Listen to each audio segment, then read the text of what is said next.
O livro ele é resultado da minha pesquisa de mestrado, da minha dissertação de mestrado, que era uma análise do livro Panorama do Teatro Brasileiro, que é um livro clássico, um cânone dos estudos teatrais, um manual de história do teatro brasileiro, fundamental ainda hoje para o período em que ele foi escrito, as escolas às quais ele estaria vinculado, que o autor estaria vinculado, a que tipos de projeto ele estaria respondendo e demandando, o que está incluso, o que está faltando, por que essas escolhas. E a partir dele tento discutir uma forma de se pensar o teatro e o Brasil, de uma forma mais geral, mais ampla.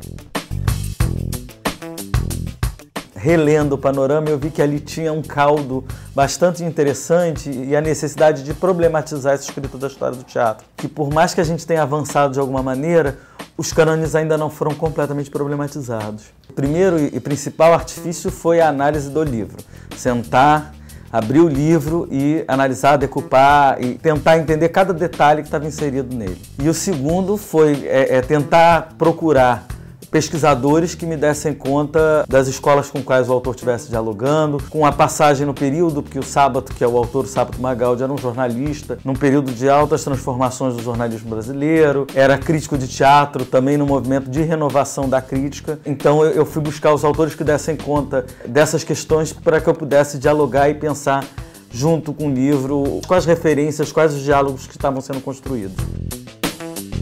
Esses manuais de história do teatro foram escritos num determinado período da história brasileira, de um período intelectual brasileiro. Então eles se servem a determinados modelos de pesquisa, modelos de escrita, modelos de teatro, que não são atemporais. Então eu acredito que está na hora da gente problematizar eles, porque eles têm uma série de problemas.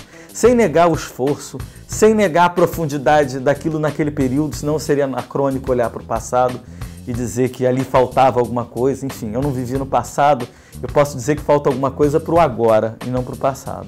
Eu acho que ainda há muito a se fazer em termos de história do teatro no Brasil.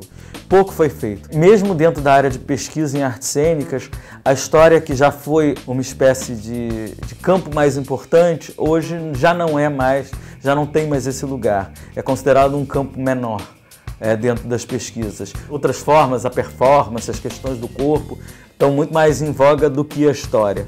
E acredito que isso não seja só no teatro, acho que há essa crise no mundo, num olhar para a história um pouco problemático. A gente não está muito bem com a nossa história.